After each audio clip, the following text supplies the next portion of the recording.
യേശുവിൽ ഏറ്റവും അനുഗ്രഹീതരായ പ്രിയപ്പെട്ടവരെ, ഇന്ന് ഈസ്റ്റർ കാലത്തിൻ്റെ 3-ാം ആഴ്ചയിലെ വെള്ളിയാഴ്ച, 2026 ഏപ്രിൽ 24. ഇന്ന് ഈ പ്രാർത്ഥന തുടങ്ങും മുമ്പ് പലരുടെ വീട്ടിലും ഇപ്പോൾ ഒരു ശബ്ദമില്ലാത്ത ഭാരം കിടക്കുന്നു എന്ന് ഞാൻ അനുഭവിക്കുന്നു. മേശയുടെ മൂലയിലൊരു പഴയ ഫയൽ, അല്പം വളഞ്ഞ കോണുകളുള്ള ഒരു സർട്ടിഫിക്കറ്റ് കവറും, പല ദിവസങ്ങളായി തുറന്നു നോക്കാത്ത ഒരു ഇമെയിൽ, മുഴങ്ങാതെ കിടക്കുന്ന ഫോൺ. അടുക്കളയിൽ പാത്രം തിളയ്ക്കുന്ന ശബ്ദം കേൾക്കുമ്പോഴും ഉള്ളിൽ മറ്റൊരു ചോദ്യമാണ് ഉയരുന്നത്: എൻ്റെ സമയം എപ്പോഴാണ് വരുന്നത്? പുറത്തേക്കെല്ലാം സാധാരണ പോലെ തന്നെയാണെങ്കിലും ഉള്ളിലൊരു മൗനപരാജയത്തിൻ്റെ തണുപ്പ്, ആരോടും തുറന്നു പറയാൻ കഴിയാത്ത ഒരു കാത്തിരിപ്പ്. പലർക്കും അത് ജോലി, ചിലർക്കത് വിസ, ചിലർക്കത് വിളിവരാത്ത ഇൻ്റർവ്യൂ, ചിലർക്കത് വീടിൻ്റെ വാടക അടയ്ക്കേണ്ട ദിവസത്തിന് മുമ്പ് തുറക്കാത്ത ഒരു വാതിൽ. പ്രിയപ്പെട്ടവരെ, തുറന്ന വാതിലുകൾക്കായുള്ള നമ്മുടെ ഈസ്റ്റർ കാല പ്രാർത്ഥനായാത്രയിൽ ഇന്നത്തെ ദിവസം ഒഴിച്ചുകൂടാനാകാത്ത ഒരു ദിവസമാണ്. ഇന്നത്തെ പ്രാർത്ഥന മുഴുവനും ഒരു വേദനയെ ചുറ്റിപ്പറ്റിയാണ്. കാത്തിരുന്നിട്ടും തുറക്കാത്ത ജോലിവാതിൽ, വന്നേക്കുമെന്ന് കരുതിയ അവസരം താമസിക്കുന്ന അവസ്ഥ, നിന്നെ മറന്നിട്ടില്ല എന്ന് സ്വർഗം പറയുമോ എന്ന ആശങ്ക. ഇന്ന് നാം മറ്റെല്ലാം ഒന്നുവെച്ചിട്ട് ഇത് മാത്രമാണ് യേശുവിൻ്റെ കാലടിയിൽ കൊണ്ടുപോകുന്നത്. കാരണം ജോലി ലഭിക്കാത്തത് പണം മാത്രമില്ലാത്ത ഒരു പ്രശ്നമല്ല. അത് മാനമിടരുന്നത് പോലെയാണ് ചിലർക്ക് തോന്നുന്നത്. വീട്ടിലെല്ലാവരും ചോദിക്കുമ്പോൾ മറുപടി കുറയുന്നു. എന്തായി എന്നൊരു ചെറിയ ചോദ്യം പോലും നെഞ്ചിൽ മുള്ളാകുന്നു. അപ്പൻ്റെ മരുന്ന് തീരാൻ പോകുന്നു. അമ്മ വീട്ടുചെലവ് എങ്ങനെ പൊരുത്തപ്പെടുത്തണമെന്ന് ഒളിച്ചു കണക്ക് നോക്കുന്നു. സഹോദരിയുടെ പഠന ഫീസ് തീയതി അടുത്തു വരുന്നു. വാടകക്കാരൻ വിളിക്കുമോ എന്ന ഭയം. കടം കൊടുത്തവൻ്റെ സന്ദേശം കണ്ടാൽ ഹൃദയം ചുരുങ്ങുന്നു. ഇതൊന്നും വെറും സാമ്പത്തിക പ്രശ്നങ്ങളല്ല. ഇവ ആത്മാവിൽ കയറിയിരിക്കുന്ന ഭയങ്ങളാണ്. ചിലർ ഇങ്ങനെ കാത്തിരിക്കുമ്പോൾ പ്രാർത്ഥിക്കാനും ലജ്ജിക്കുന്നു. ഇത്രയും ദിവസം ചോദിച്ചു, ഇനി പറയാൻ എന്തുണ്ട് എന്ന് തോന്നുന്നു. ഇന്നത്തെ ഈ നിമിഷം അങ്ങനെ നിശബ്ദമായി കരയുന്ന ഹൃദയങ്ങൾക്കാണ്. ഇന്നത്തെ തിരുവചനത്തിൽ പ്രവൃത്തികൾ 9-ാം അധ്യായത്തിൽ ദമസ്കോസിലേക്കുള്ള വഴിയിൽ യേശു ശൗലിനോട് സംസാരിക്കുന്നു. ഇന്നത്തെ വിശുദ്ധ കുർബാനയുടെ വായനയും അതുതന്നെയാണ്. ആ വചനത്തിൽ യേശു ഒരു ചെറിയ വാക്ക് പറയുന്നു: എഴുന്നേറ്റ് നഗരത്തിലേക്ക് പോകുക, നീ ചെയ്യേണ്ടത് നിന്നോട് അറിയിക്കും. ഈ ഒരു വാക്ക് ഇന്ന് കാത്തിരിക്കുന്ന നിന്റെ ഹൃദയത്തിനുള്ള മറുപടിയാണ്. യേശു ശൗലിനോട് മുഴുവൻ ഭാവിയും ഒരൊറ്റ നിമിഷത്തിൽ വെളിപ്പെടുത്തിയില്ല. വഴിയുടെ അവസാനവും കാണിച്ചില്ല. പക്ഷെ അടുത്ത ചുവട് പറഞ്ഞു. ഇത്ര മതി. ദൈവം പലപ്പോഴും നമ്മുടെ ജീവിതത്തിൽ ചെയ്യുന്നത് അതാണ്. നാം മുഴുവൻ മാപ്പ് ചോദിക്കുന്നു. അവൻ അടുത്ത വാതിൽ തുറക്കാൻ വേണ്ട പ്രകാശം മാത്രമേ കൊടുക്കൂ. നാം മുഴുവൻ മാസം സുരക്ഷിതമാകണമെന്ന് ആഗ്രഹിക്കുന്നു. അവൻ ഇന്നത്തെ ദിവസം കടക്കാൻ വേണ്ട അപ്പം തന്നുകൊടുക്കുന്നു. നാം ഉറപ്പ് ചോദിക്കുന്നു. അവൻ സാന്നിധ്യം തരുന്നു. ശൗൽ എന്ന കാഴ്ച നഷ്ടപ്പെട്ടവനായി നടന്നു. അത് ശിക്ഷ മാത്രമല്ല, ഒരു വിശുദ്ധ ഇടവേളയായിരുന്നു. പഴയ കാഴ്ച അടഞ്ഞപ്പോൾ പുതിയ വഴി തുറക്കുന്നതിന് മുമ്പുള്ള ഇരുട്ട്. പ്രിയപ്പെട്ടവരെ, ഇപ്പോൾ നിന്റെ ജീവിതത്തിലും അങ്ങനെ ഒരു ഇടവേള ഉണ്ടാകാം. നീ നടക്കുകയാണ്, പക്ഷേ നീ പോകുന്ന ദിശ വ്യക്തമല്ല. അപേക്ഷകൾ അയച്ചു മറുപടിയില്ല. ആരോ കാത്തിരിക്കൂ എന്ന് പറഞ്ഞു. പക്ഷേ ആ കാത്തിരിപ്പിൻ്റെ ദിവസങ്ങൾ തന്നെയാണ് ആത്മാവിനെ തളർത്തുന്നത്. ചിലപ്പോൾ ദൈവം നമുക്ക് വാതിൽ തുറക്കുന്നതിന് മുമ്പ് വാതിൽ തന്നെയാണ് രക്ഷകൻ എന്ന് കരുതുന്ന നമ്മുടെ മനസ്സിനെ സൗഖ്യമാക്കുന്നു. ജോലി ആവശ്യമാണത്, വരുമാനം ആവശ്യമാണത്. എന്നാൽ അതിനേക്കാൾ ആഴത്തിൽ ഞാൻ മറന്നുപോയവനല്ല എന്ന ഉറപ്പ് മനുഷ്യൻ ആവശ്യമാക്കുന്നു. ഇന്ന് ഉയിർത്തെഴുന്നേറ്റ യേശു നിനക്കത് തന്നെയാണ് നൽകുന്നത്. ഒരു അടഞ്ഞ വാതിൽ എന്നെ എപ്പോഴും ഒരു വീട്ടിലെ അടുക്കള ജനലിനെ ഓർമ്മിപ്പിക്കുന്നു. പുലർച്ചെ ഇനിയും ഇരുട്ടാണ്. വാതിൽ അടഞ്ഞിരിക്കുന്നു. പക്ഷെ വാതിലിൻ്റെ അടിയിൽ നിന്ന് ഒരു ചെറിയ പ്രകാശരേഖ പുറത്തേക്ക് വരുന്നു. വാതിൽ തുറന്നിട്ടില്ലെങ്കിലും ഉള്ളിൽ വെളിച്ചമുണ്ട് എന്നു അത് പറയുന്നു. പ്രിയമുള്ളവരെ, നിന്റെ ജീവിതത്തിലെ ഈ താമസം വാതിൽ തുറന്നിട്ടില്ല എന്നതിൻ്റെ അടയാളമാകാം. പക്ഷെ അകത്ത് വെളിച്ചമില്ല എന്നതിൻ്റെ തെളിവല്ല. ദൈവം നിശബ്ദനായിരിക്കാം, പക്ഷെ നിർജീവനല്ല. അവൻ താമസിച്ചുപോലെ തോന്നാം, പക്ഷെ വിട്ടുകളഞ്ഞിട്ടില്ല. ഒരാളുടെ ഫോൺ ഇപ്പോഴും മുഴങ്ങിയിട്ടില്ല. ഒരാളുടെ ഓഫർ ലെറ്റർ ഇതുവരെ വന്നിട്ടില്ല. ഒരാളുടെ വിസ ഫയൽ ഇപ്പോഴും നീങ്ങുന്നില്ല. എന്നിരുന്നാലും ഉയിർത്തെഴുന്നേറ്റ യേശുവിൻ്റെ വെളിച്ചം ഇതിനകം നിന്റെ അടഞ്ഞ വാതിലിൻ്റെ അകത്ത് പ്രവർത്തിച്ചു കൊണ്ടിരിക്കാം. കഴിഞ്ഞ ദിവസങ്ങളിൽ ഒരു സഹോദരി തൻ്റെ സാക്ഷ്യം പറഞ്ഞിരുന്നു. അവൾ പറഞ്ഞു, അച്ഛാ, ഞാൻ അപേക്ഷകൾ അയച്ചിട്ട് മടുത്തു. എൻ്റെ ഫയൽ വെച്ചിരുന്ന സുതാര്യ കവറിൻ്റെ വക്കുകൾ പോലും മങ്ങിയിരുന്നു. ഫോൺ റിംഗ് കേൾക്കുമ്പോഴെല്ലാം ഞാൻ ഓടിപ്പോകും. പലപ്പോഴും അത് ബാങ്ക് സന്ദേശമോ മറ്റാരുടെയോ കോളായിരുന്നു. ഒരു ദിവസം അടുക്കളയിൽ കുക്കർ വിസിലടിക്കുമ്പോൾ ഞാൻ കരഞ്ഞുകൊണ്ട് പാസ്പോർട്ട് കയ്യിൽ പിടിച്ച് പ്രാർത്ഥിച്ചു. എനിക്ക് വലിയ അത്ഭുതമൊന്നും വന്നില്ല അന്നേ ദിവസം. പക്ഷേ അന്ന് രാത്രി ആദ്യമായി ദൈവമേ, ഇനി ഞാൻ ഭയന്ന് അല്ല, നിനക്കൊപ്പമാണ് കാത്തിരിക്കുന്നത് എന്ന് പറയാൻ എനിക്കായി. അവൾ പറഞ്ഞ് അടുത്ത ദിവസം ജോലി കിട്ടിയില്ല. അതിനുശേഷം പോലും കുറച്ച് ദിവസങ്ങൾ മൗനം തന്നെ. പക്ഷേ 2 ആഴ്ചയ്ക്ക് ശേഷം ഒരു ചെറിയ ഇൻ്റർവ്യൂ കോൾ വന്നു. അത് അവളുടെ സ്വപ്ന ജോലിയായിരുന്നില്ല. ആദ്യ ശമ്പളവും വളരെ വലുതായിരുന്നില്ല. പക്ഷേ അവൾ പറയുന്നതിങ്ങനെ, എൻ്റെ ജീവിതം മാറിയത് പണം വന്ന ദിവസമല്ല, ദൈവം എന്നെ മറന്നിട്ടില്ല എന്ന് മനസ്സിലാക്കിയ ദിവസം. എത്ര സത്യമായ വാക്കാണ് അത്. ചിലപ്പോൾ അനുഗ്രഹം ആദ്യം കയ്യിൽ അല്ല ഹൃദയത്തിൽ ഇറങ്ങുന്നു. ശേഷം അത് ജീവിതത്തിലേക്ക് പതുക്കെ വഴിയൊരുക്കുന്നു.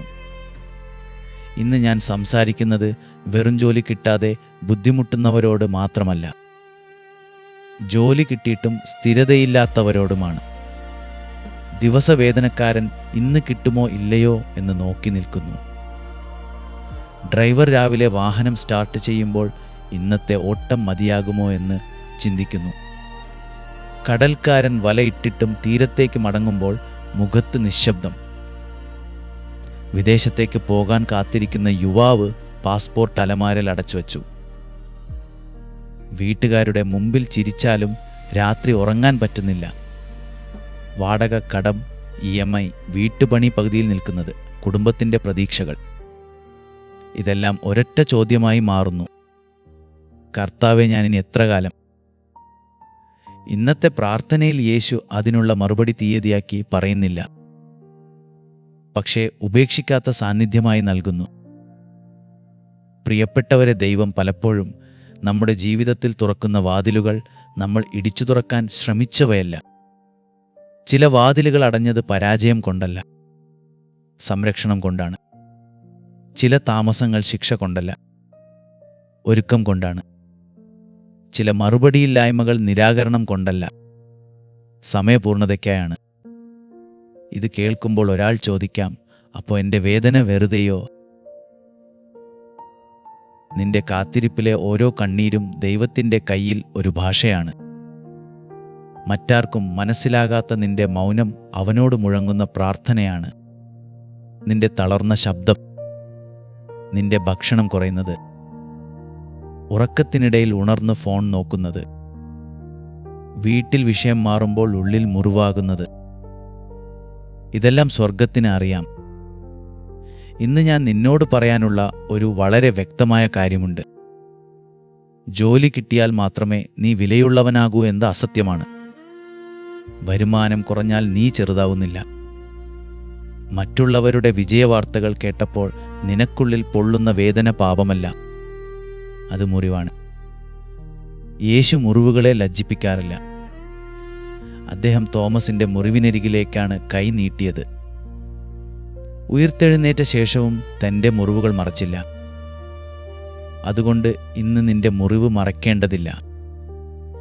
ജോലിയില്ലായ്മയുടെ അപമാനം നീ ഒളിപ്പിക്കേണ്ടതില്ല. യേശു ഇന്ന് നിന്റെ അടഞ്ഞ വാതിലിനരികിൽ നിൽക്കുന്നു, കുറ്റം ചുമത്താൻ അല്ല, നിനക്കൊപ്പം നിൽക്കാൻ.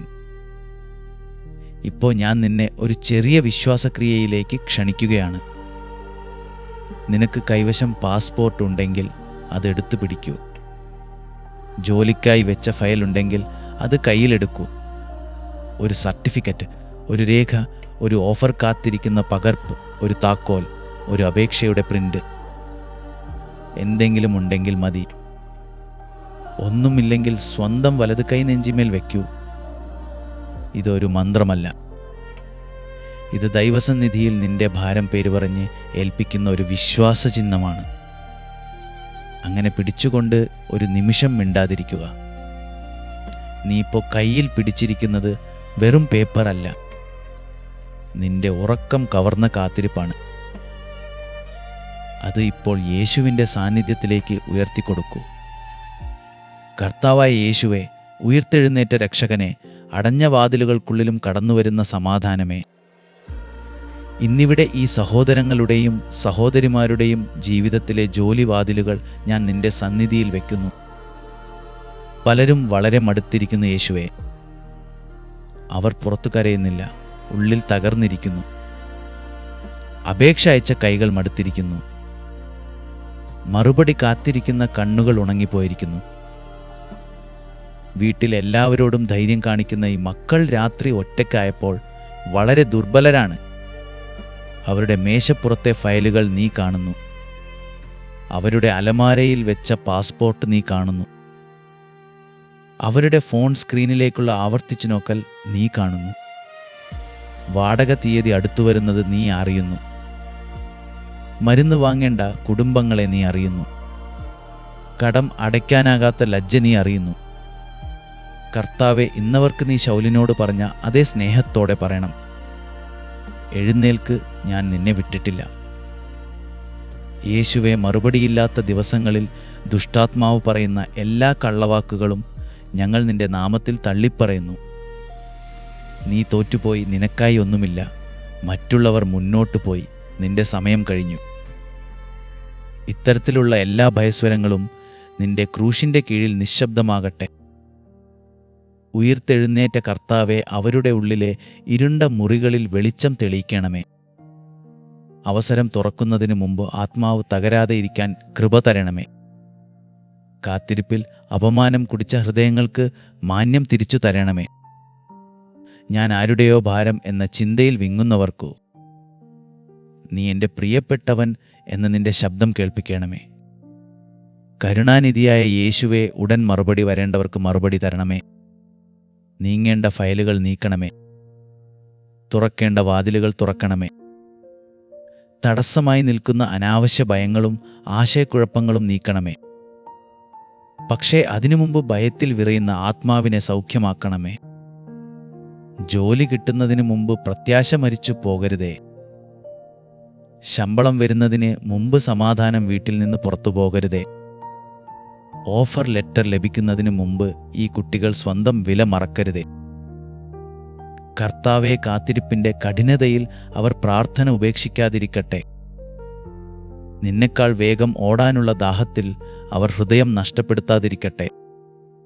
മറിയമേ, നിശബ്ദമായി കാത്തിരുന്ന അമ്മേ, പല കാര്യങ്ങളും ഹൃദയത്തിൽ സൂക്ഷിച്ച അമ്മേ, ഇന്നത്തെ ഈ മക്കളുടെ വീട്ടുവാതിലുകൾക്കരികിൽ നിന്നുകൊള്ളണമേ.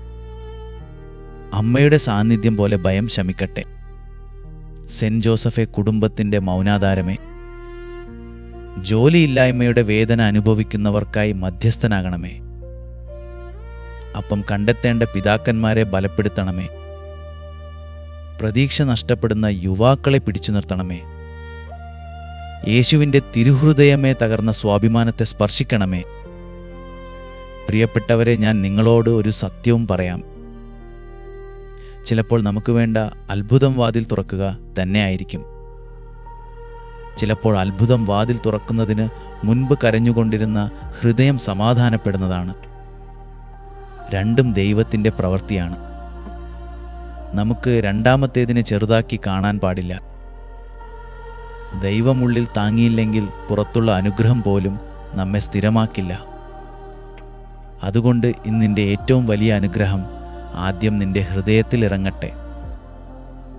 പിന്നെ അവൻ നിനക്കായി കരുതിയ സമയം വന്നപ്പോൾ പുറത്തുള്ള വാതിലും തുറങ്ങട്ടെ.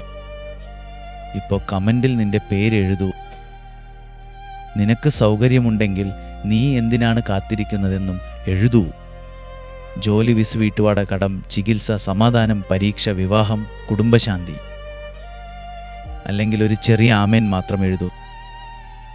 ഇന്നത്തെ കമന്റ് ഭാഗം വെറും എഴുത്തുകൾ നിറയുന്ന ഇടമല്ല. ഒരുമിച്ച് കാത്തിരിക്കുന്ന ഹൃദയങ്ങൾ മുട്ടുകുത്തുന്ന ചെറിയ പ്രാർത്ഥനാമുറിയാണ്.